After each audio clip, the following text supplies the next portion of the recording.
Et salut tout le monde, bienvenue dans ce débrief, non pas d'un match, mais de deux matchs, puisque l'on va parler de cette double confrontation entre Metz et Monaco qui a eu lieu en terre monégasque, puisqu'on a eu un match de Coupe de France lors de ce samedi à 13h, encore une fois un horaire exécrable, le samedi 3 avril, où les Messins ont pris un peu l'eau en encaissant 4 buts dans une rencontre où il y a eu quand même beaucoup de faits de jeu.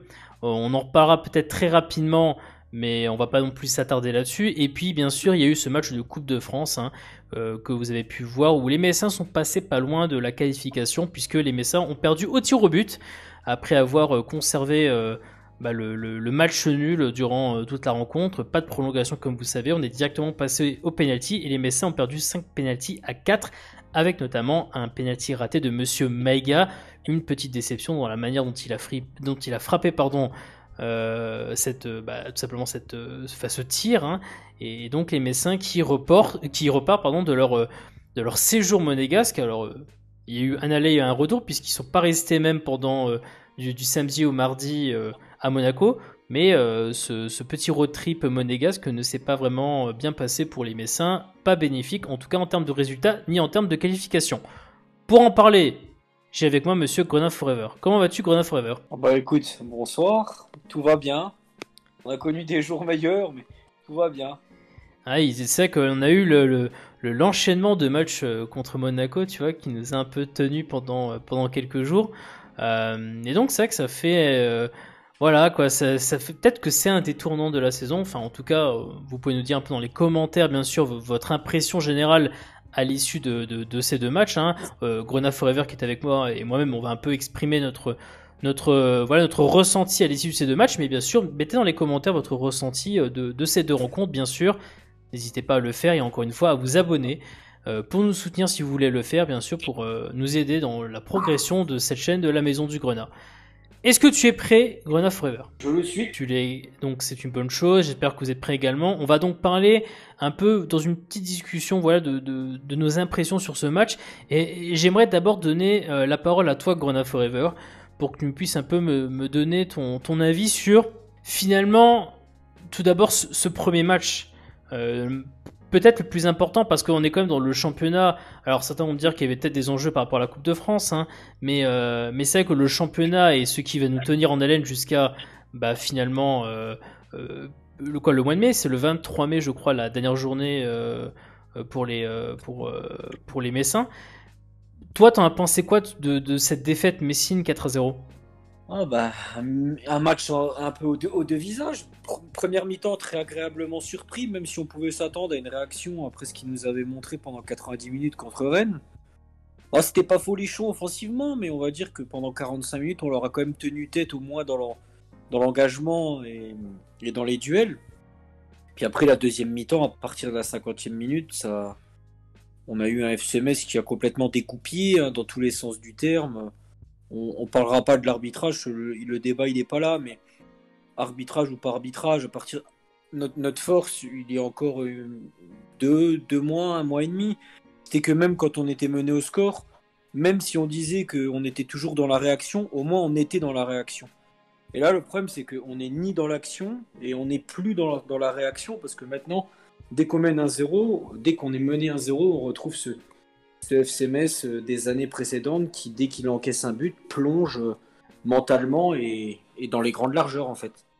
Oui, tu parles de ce Metz à réaction. Encore une fois, moi je dis souvent depuis dans les débriefs précédents que être à réaction à chaque fois n'est pas une chose normale. C'est-à-dire qu'en général, quand tu es une équipe à réaction, à long terme, tu ne reviens pas dans tes matchs. En fait, à long terme, tu peux revenir dans quelques matchs, mais à long terme, ça se paye assez sévèrement. Et pour le coup, c'est que cette réaction, on l'a ressenti finalement. Peut-être contre Lens, mais même Lens, tu vois, c'était des épiphénomènes ces réactions. Les rares fois où on est monté haut, ça nous a permis d'obtenir 2 buts, mais ça n'a pas été une stratégie, tu vois, pour remonter dans le match. C'est vrai que finalement, ces réactions, tu as parlé de Lens, on a eu le cas bien sûr avec le match de Bordeaux, qui a montré cet effet de réaction. Mais là, encore une fois, Metz encaisse dans les circonstances que l'on a vues. On va pas revenir dessus. Mais il y a eu ce premier but à la 50e, ce deuxième but à la 52e, et là, à partir de ce moment-là, toute la base sur laquelle Metz avait construit notamment sa première mi-temps, à savoir aller plutôt jouer haut, hein, ou en tout cas en bloc compact, tu vois, milieu de terrain, mais pas attendre Monaco dans sa surface de réparation. Tout cela a été balayé parce que notamment, je pense que tu es d'accord avec ça, Grenade Forever, le premier but vient d'une perte de balle alors que le bloc il est haut. Et que peut-être que mentalement parlant, le fait que le but vienne de ça, ça a créé un doute assez important dans l'équipe, au point où les mecs ont préféré plutôt d'ailleurs réagir de manière tu vois, sur la défensive, c'est-à-dire jouer bas. Et quand tu regardes le deuxième but, regarde comment est le bloc messin sur le deuxième but.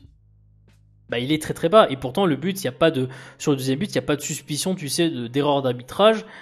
Pour le coup, le deuxième but, c'est quand même un joueur qui a fait un festival dans le milieu de terrain. Foyer, tu me trompes pas, je crois que c'est comment il s'appelle le petit jeune Matazo, effectivement, qui t'élimine ton milieu de terrain de manière assez incroyable et qui d'ailleurs sert. Alors si je me trompe pas, Grenade Forever, il faut que tu me dises exactement qui est. C'est qui le deuxième buteur côté c'est Kevin Volland. Kevin Volland, effectivement, qui est servi donc effectivement magnifiquement. Mais ce que je veux dire par là, c'est que tu vois, il y a vraiment un basculement de mentalité entre la première mi-temps et le passage, tu vois, avec ces deux buts qui arrivent. Moi, j'aimerais avoir une question, Grenade Forever. Je pense que tu as entendu parler des propos d'Antonetti, qui en après-match a notamment dit que quand Metz était arrivé à ce 2-0, à ce deuxième but encaissé, Antonetti lui-même a reconnu que il était passé à autre chose. Est-ce que tu penses que, on rappelle le contexte, hein, il reste 38 minutes, 40 minutes de jeu à partir du deuxième but, avoir un coach qui, dans son esprit déjà, c'est de se dire je passe à autre chose. Est-ce que ça aussi c'est un peu le symbole du renoncement à la réactivité, pour le coup, qui était un peu le seul argument des Messins depuis quelques semaines finalement? Non, mais je peux concevoir et encore, je peux comprendre qu'il dit ça parce qu'on joue peut-être la meilleure équipe entre guillemets depuis début 2021. Il voit que son équipe, dans tous les cas, je pense qu'il le savait. Ses joueurs étaient moralement touchés. Il savait que tenter le tout pour le tout au risque de choper encore une blessure sur un cadre. Je pense qu'il a eu raison de. Moi, j'en veux pas spécialement à qu'il ait dit ça, mais c'est plus le fait de plonger mentalement après la première mi-temps qui m'embête un peu. On a le droit de pas être bien, mais d'habitude on gardait ses valeurs, d'être dans la réaction, et là on les perd un petit peu depuis un mois, et ça m'embête un peu. Oui, on ressent plus la mentalité forte de cette équipe sur ce match-là. En tout cas, l'équipe mentalement n'est plus aussi forte, n'est plus aussi forte qu'à une certaine période. Et c'est vrai que pour le coup, on voit donc cette équipe de Metz qui, dès qu'elle a pris 2 buts, voire même le premier, mentalement a fait très très mal. Les craintes étaient justifiées qu'on a Forever par rapport au match de Coupe de France, c'est-à-dire que on se dit, si on est dans la tendance actuelle où Metz, quand il déjà encaisse souvent le premier but, d'air a du mal à revenir, tu vois, ou revient par des miracles si l'on veut, il y avait cette peur sur le deuxième match de Coupe de France, que Metz soit un peu dans la copie du match quelques jours auparavant, le samedi. C'est-à-dire que dès qu'ils vont prendre ce premier but, ils vont partir en vrille et ce sera terminé. Là, pour le coup, Grenade Forever, ce match de Coupe de France, Metz a tenu sa cage inviolée du début à la fin. Ça faisait longtemps. Ce qui fait longtemps en championnat, pour le coup, il faut prendre toute compétition confondue, parce que là, on est sur de la Coupe de France. Alors, je sais que certains vont me dire que finalement, ça fait pas non plus grande différence. Si on prend toute compétition confondue, la dernière fois que Metz n'avait pas encaissé de but, c'était contre Valenciennes. Oui, c'était voilà, mais contre une équipe d'un tel calibre, ça faisait bien longtemps qu'on attendait au moins au niveau défensif ce genre de performance. Lyon, finalement. Voilà. Lyon est le dernier match contre un Cador, si l'on veut, top 4 du championnat, où Metz ne prend pas de but, c'était Lyon en fait. Au moins sur ce point-là, je reprends les mots de Thomas Delaine, hein, ils se sont rassurés et ils ont tout donné sur le terrain, quoi. Ouais, parce que là, pour le coup, moi, la première mi-temps du match de Coupe de France, je retrouve un peu cet esprit de la première mi-temps du match contre Monaco, donc, mais là en championnat. C'est-à-dire que là, je vois effectivement cette équipe qui tente d'aller chercher, tu vois, Monaco dans son terrain, n'a pas peur d'y aller. Alors après, est-ce que le fait que Ronald Forever, tu sais, en deuxième mi-temps, on a commencé à voir notamment une équipe coupée en deux pour le coup. Les centraux et les joueurs à vocation défensive restaient assez loin derrière, et il y avait 4 joueurs, des fois 5, qui, de manière un peu isolée, tu vois, essayaient d'aller dans le camp monégasque pour amener le ballon dans la surface. D'ailleurs, pour le coup, quand tu prends la tête de Maïga, tu sais qu'il n'est pas cadré en deuxième mi-temps, c'est un peu l'illustration de ça. Regarde le nombre de joueurs qu'il y a, tu vois que le bloc défensif messin est très très loin des mecs qui portent danger dans le camp monégasque. Toi, comment dire, c'est un peu cette séparation de deux blocs qui finalement ne vont pas ensemble, ne montent pas ensemble. Tu penses que c'est quoi? Tu penses qu'il y a une raison de manque de préparation tactique, tu vois? C'est-à-dire que les gars ne bossent pas le fait de monter en bloc haut, ou est-ce que tu penses que là c'est peut-être une question physique avec des joueurs, peut-être des rentrants qui sont beaucoup plus en jambes, parce qu'il y a quand même eu des rentrants côté messin sur le poste notamment sur le poste de l'attaque, hein, pour le coup. Est-ce que tu penses que c'est parce que tactiquement les nouveaux attaquants rentrants ont pu porter danger, mais les autres derrière sont restés parce qu'ils étaient physiquement un peu à la ramasse, si l'on veut, en deuxième mi-temps?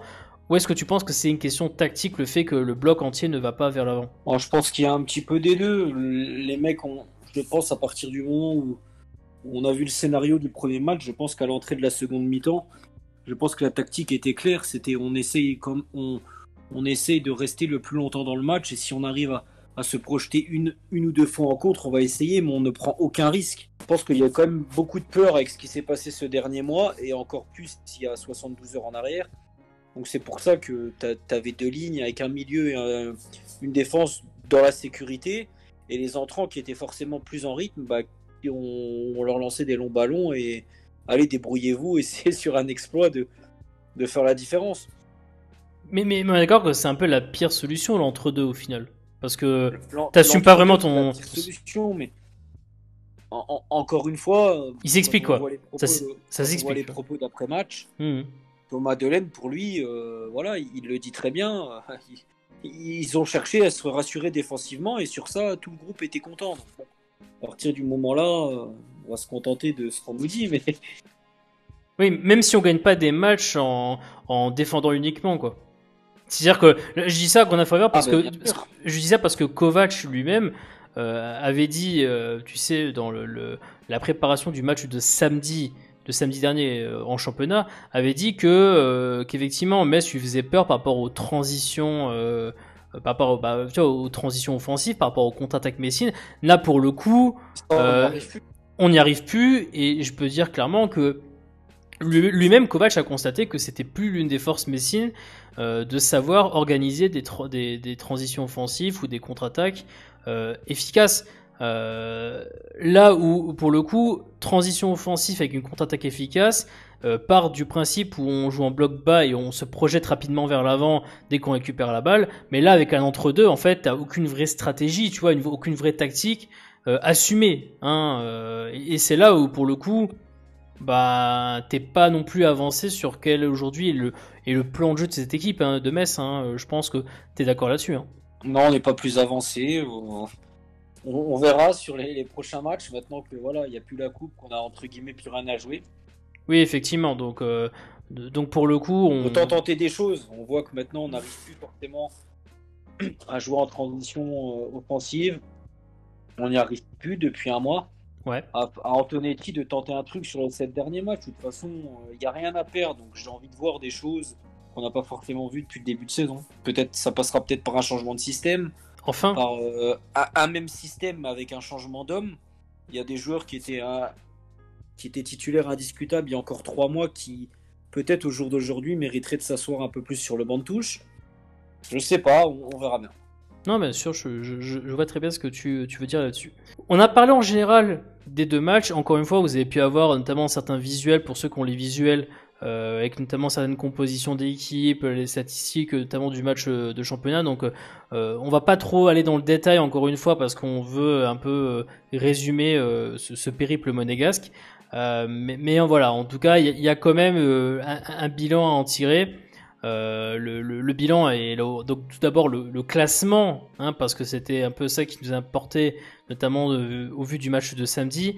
Donc les Messins qui, à l'heure actuelle, quand on regarde ce classement, sont dans une situation qui n'est pas simple parce que malheureusement derrière le FC Metz, ça gagne ou ça a pris au moins un point.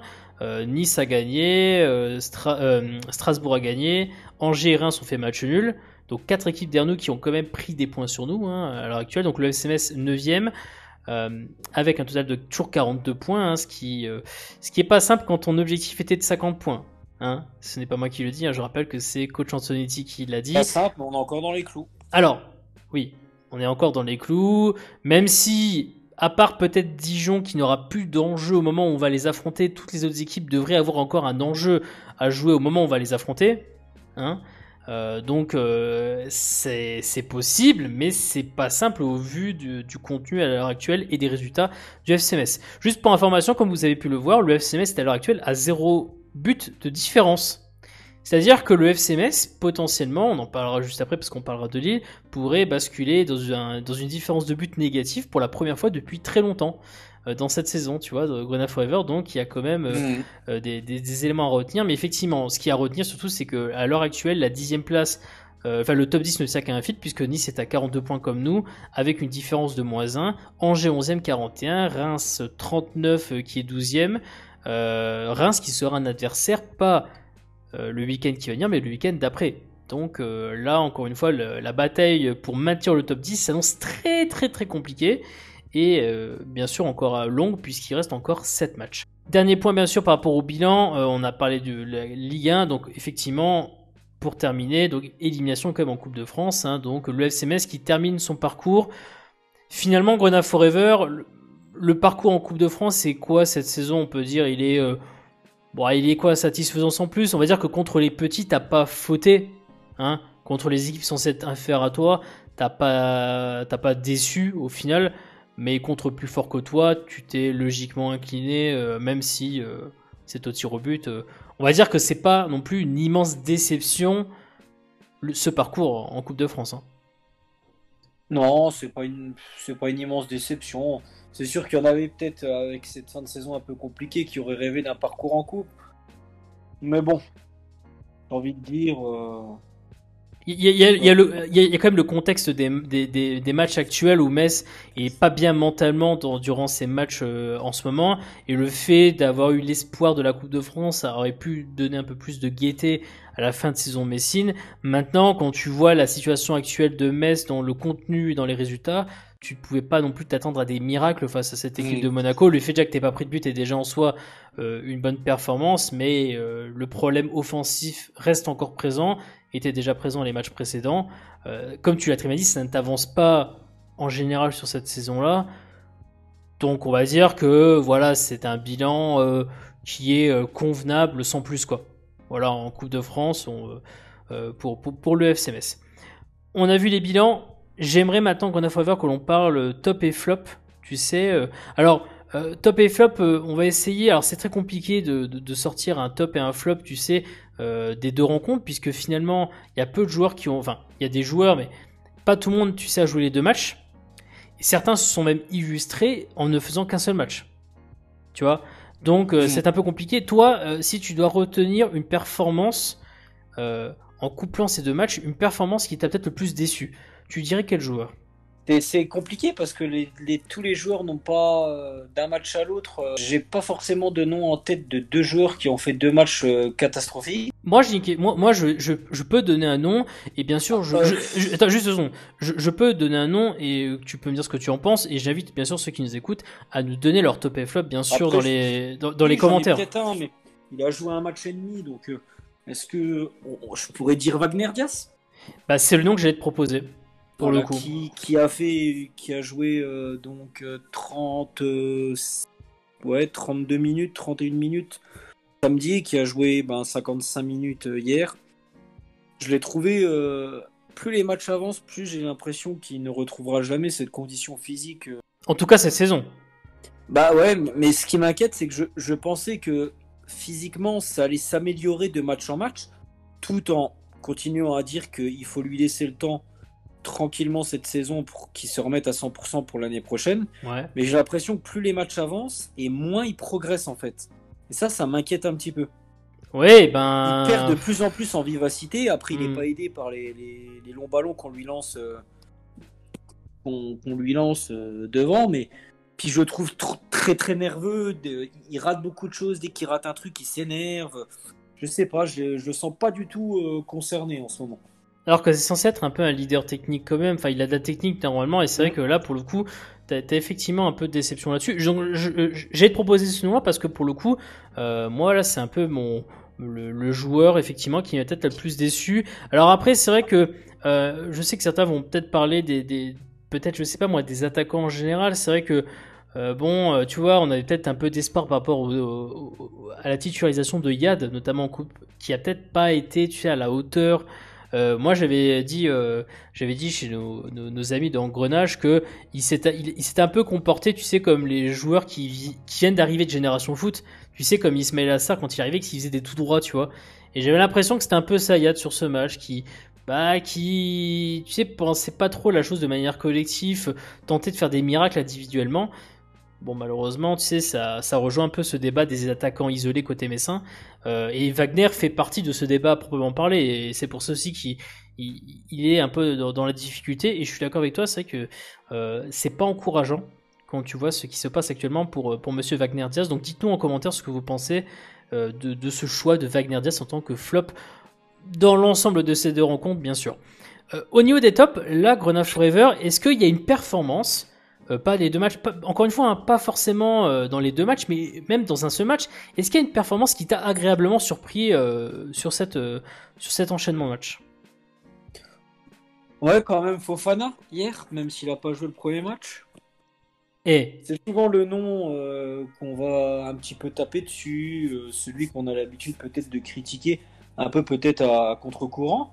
Mais hier, je l'ai trouvé vraiment.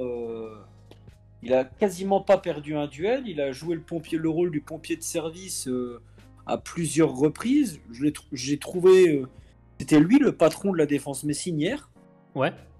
Et moi, je pense qu'avec la forme des trois centraux qu'on a en ce moment, moi, je pense qu'il mérite d'avoir un peu plus de temps de jeu. Au jour Alors, d'aujourd'hui, ce que je vois. alors après, autant en défense, mais peut-être la question est de savoir est-ce qu'il a pas aussi peut-être une carte à jouer au milieu de terrain, quand on sait que le milieu de terrain à l'heure actuelle pose aussi beaucoup de questions, avec la blessure de Endoram, la blessure à nouveau de Pajot. Tu vois, est-ce que s'il y a une réorganisation tactique, est-ce que il a pas peut-être une place à se faire même au milieu de terrain, tu vois, imaginons. Juste, no spoiler, hein, je vais évidemment aussi mettre Fofana. Parce que effectivement, sur l'ensemble des deux matchs, c'est peut-être sa performance qui m'a un peu plus rassuré. Certains vont parler de Santonz aussi en disant que Santonz a peut-être montré un meilleur visage que les matchs précédents. Ça peut se défendre, mais pour le coup, la performance de Fofana m'a beaucoup plus intéressé. Surtout que Grenade Forever, c'est peut-être l'un des rares joueurs de rotation à avoir finalement donné satisfaction lors d'une de ses rentrées en jeu récentes. Pour le coup. Mhm. Parce que on peut dire ce qui est, c'est que récemment, les joueurs de rotation qui rentrent en jeu, combien ont donné satisfaction sur les matchs, tu vois, récents? C'est très compliqué aujourd'hui de dire un joueur de rotation qui arrive à se démarquer. Là, pour le coup, Fofana, au joueur de rotation titularisé et qui répond effectivement présent. Alors, il a un style de jeu particulier, on l'a déjà dit. Hein. C'est un joueur qui défend un peu comme un milieu récupérateur, c'est-à-dire qu'il défend des fois un peu dans l'insouciance, en oubliant qu'il y a quand même de l'espace qui est laissé derrière lui quand il défend. Mais je rappelle qu'il s'est énormément illustré quand il était milieu récupérateur lors de sa première saison au FC Metz, hein, en 2018-2019.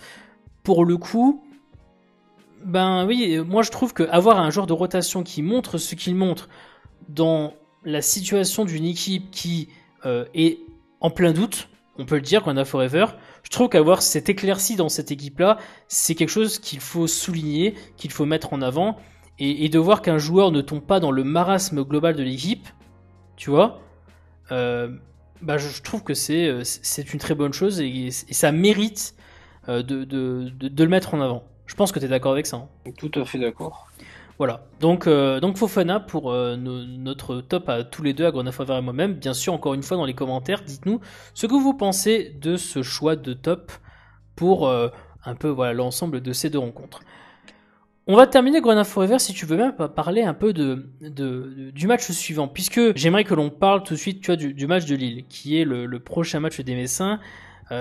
Pour le coup, Grenat Forever, nos adversaires lillois, à l'heure actuelle, sont leaders de Ligue 1, ont un statut et une situation à défendre. La situation de leader qu'ils ont obtenue après leur victoire contre le Paris Saint-Germain. Honnêtement, quand tu vois cette équipe de Lille qui n'a pas perdu, enfin qui a perdu un seul match depuis la phase retour. C'était contre Nîmes il y a 2 rencontres. C'est difficile de voir autre chose qu'une défaite des Messins contre cette équipe de Lille, Grenat Forever. Et évidemment, c'est difficile de penser ça, mais moi j'ai envie de retourner la question dans l'autre sens. C'est pas le meilleur adversaire pour une équipe en plein doute, justement, pour jouer sans pression et faire l'exploit. Bah, honnêtement, tu veux mon avis? Je vais avoir ton avis pour te laisser plus développer pour la moi, chose. C'est simple, il n'y aura pas, on va être clair, c'est qu'avec cette équipe en plein doute, il n'y aura pas de match serré. C'est-à-dire que c'est soit on prend une valise, mais une vraie valise dans les proportions de la défaite en championnat contre Monaco. Ok. Soit c'est une équipe transfigurée qui va, entre guillemets, lâcher les chevaux parce qu'elle a plus rien à perdre et faire un exploit en gagnant sur un 1-0. Mais il n'y aura pas d'entre-deux en fait. Bah attention, Grenat Forever, tu dis qu'il n'y aura pas d'entre-deux pour le coup. Je vois pas un 0-0 ou un 1-1. Non mais j'ai une question. Pour le coup, quand tu prends le match de Monaco de samedi dernier, on a eu une mi-temps qui a rassuré, une autre qui a complètement déçu. Je veux dire, on a eu un entre-deux parfait sur le match de samedi dernier. Contre un adversaire contre un adversaire qui rentre dans cette catégorie, Grenat Forever, d'équipe, tu sais, contre laquelle tu devrais jouer décomplexé parce que elle est individuellement supérieure à toi, collectivement elle est supérieure à toi aussi. Tu penses que, un peu comme une lumière divine, Metz va se mettre à se lâcher, alors que finalement c'est une équipe qui est quand même mine de rien qui, à part mine de rien, Grenat Forever, comment dire. Le fait de se rassurer contre Monaco en Coupe de France, ça reste un épiphénomène par rapport à l'ensemble des matchs récents du FC Metz. Ou dans le contenu, Metz ne rassure pas. Je veux dire, l'échantillon de Metz est une équipe qui nous rassure est très très faible en ne se basant que seulement sur le match de Coupe de France, tu vois. Donc, est-ce que pour toi, on va plus pencher vers la panique qui est finalement la valise, ou est-ce qu'on va plus pencher vers se lâcher, jouer tu vois, un peu offensif et jouer finalement, essayer même de gagner ce match. Enfin, tu vois ce que je veux dire? Est-ce que ça va pencher d'un côté ou de l'autre selon toi? C'est compliqué à dire. Honnêtement, c'est compliqué à dire. Moi, je pense que là, je vois une équipe qui va se lâcher, moi, vendredi. Je sais pas pourquoi. Maintenant, elle va pas finir ce championnat en roue libre. Ça serait gâcher 7 mois d'efforts pour 2 mois exécrables.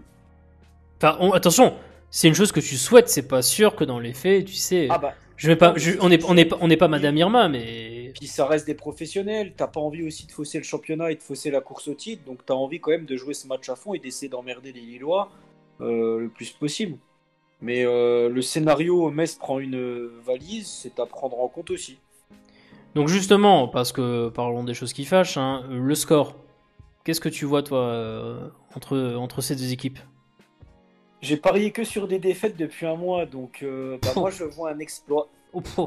Honnêtement, je vois un exploit, je sais pas pourquoi, je vois une victoire 1-0. Oula. Qu'est-ce que je te dis? C'est moi. On en reparlera. Oui, on en reparlera le moment du match venu, mais je sais pas. Moi, je t'avoue que moi, je suis du côté Metz va prendre. Moi, j'avais dit sur Engrenage, j'avais dit 2-0. Je vais rester sur le 2-0, hein, 2-0 pour le coup. Tu vois, je vais rester sur un 2-0 pour Lille. Donc là, un 0-2, puisque le match est à domicile pour le FC Metz. Parce qu'en plus, Metz joue à domicile, on l'a pas dit, mais Metz joue à domicile. Une terre où Metz n'y arrive absolument pas, puisque le FC Metz, pour information et pour un peu donner de grain à moudre à ceux qui nous écoutent, la dernière victoire du FC Metz, Grenat Forever à domicile. Tu sais certainement, c'était contre Contre Nantes, hein. Voilà. Contre Nantes. Le 24 janvier. 24. Le 24 janvier, pardon. 24 janvier. 24 janvier. 24 janvier. Mais les résultats récents du FC Metz à domicile, c'est défaite contre Rennes, défaite contre Angers, défaite contre Strasbourg. Le FC Metz est sur 3 défaites d'affilée à domicile depuis, tu vois, sur la phase retour, tu vois.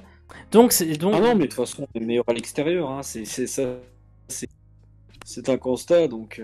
Donc tu mets effectivement 1-0 de manière inconsciente, comme tu es. Inconsciente, et puis je me dis que Lille, paradoxalement, a beaucoup plus de mal contre les équipes qui ne font pas le jeu. Donc. Tu parles de Nîmes, tu fais référence à leur défaite face à Nîmes où ils ont 73% de possession de balle et où ils perdent de 2-1, par exemple. Voilà, face à Nîmes, le match où ils font match nul, ça doit être contre Brest, et le match là, Brest avait complètement refusé le jeu. Ouais, j'ai Strasbourg aussi en tête. Strasbourg aussi. Ouais, ok, ouais. Il y a des matchs comme ça où ils passent au travers quand ils jouent le match aller, par exemple, le match de reprise contre Angers, où ils perdent 2-1 en janvier. Ouais. Après, pour le coup, juste pression, ils sont à chaque fois à domicile. Ils sont à chaque fois à domicile. Alors que là, ils jouent à l'extérieur. Alors, peut-être que ça veut rien dire. Oui, à part en Europa League, je sais pas si Lille a déjà en fait perdu un match à l'extérieur cette saison en championnat. Attends, en championnat, tu veux dire ? En championnat cette saison à l'extérieur ? Je pense qu'ils ont perdu un match, ça doit être à Brest. Exactement. Voilà, donc, à l'extérieur, ils perdent contre Brest. Ils ont perdu un seul match à l'extérieur cette saison. C'était encore, ce match, je me souviens très bien. Je crois que c'est le match qui se déroule 3 jours après leur exploit contre le Milan AC. Donc, oui, c'est ça. Et puis c'est un match où pour le coup, ils sont menés 3-0. Ils arrivent à revenir à 3-2, tu vois. Mais ils sont un petit peu. Mais effectivement. Mais c'est pour te dire que. Donc oui, je regarde le classement. Lille est la meilleure équipe à l'extérieur. Oui. Donc, oui, les 1-0 pour Metz serait un exploit, surtout à ce moment-là du championnat. Oui, bien sûr. On est d'accord. Et puis en plus, après, on va nous accuser de fausser le championnat si jamais on prend 5 buts, tu vois. Voilà. Mais bon, exactement. Voilà. Mais c'est pour dire qu'en tout cas, moi, je suis évidemment pas très optimiste. Toi, tu l'es un petit peu plus dans l'espoir. Bien sûr, on attend de votre part dans les commentaires votre pronostic, bien sûr, pour ce match entre Metz et Lille, match à domicile, qui a donc lieu, si j'ai bien noté, Grenade Forever, le 9 avril, donc vendredi. Encore une fois, on remercie la Ligue pour ce match à 21h, en plein milieu de Koh-Lanta d'ailleurs. On m'a rappelé ça justement, on m'a dit ça va être un scandale, on va devoir suivre les deux matchs, les deux événements à la fois. Surtout pour toi, Grenade Forever, qui je sais, pour moi. Voilà, qui adore Koh-Lanta. Bah. Mais c'est le cas de beaucoup de gens qui nous écoutent, bien sûr. Donc un problème, bien sûr, à prévoir pour les supporters messins fans de Koh-Lanta. On a fini de parler de cet ensemble de matchs à Monaco. On a parlé aussi là à l'instant de Lille, de ce qui va donc attendre les Grenats. Un grand merci donc à ceux qui nous ont écoutés jusqu'au bout pour ce débrief. Donc voilà, dites-nous un peu vos impressions dans les commentaires. Juste pour rappeler une chose, on va un peu plus ralentir le rythme, surtout pour des questions notamment professionnelles au niveau des avant-matchs et des débriefs. On va beaucoup plus se tourner vers une vidéo par semaine thématique. Je pense que c'est beaucoup plus intéressant d'aborder des questions thématiques sur le FC Metz. Il y en a beaucoup qui peuvent nous occuper d'ici la fin de la saison. Donc on met ça entre parenthèses pour le moment, tout ce qui est débrief et avant-match. On peut débriefer, et c'est ce que je vais essayer de faire notamment lors de posts Twitter, Facebook, pour un peu donner notre point de vue. Vous pouvez aussi vous retrouver également, je fais quelques interventions notamment sur Engrenage pour certains débriefs.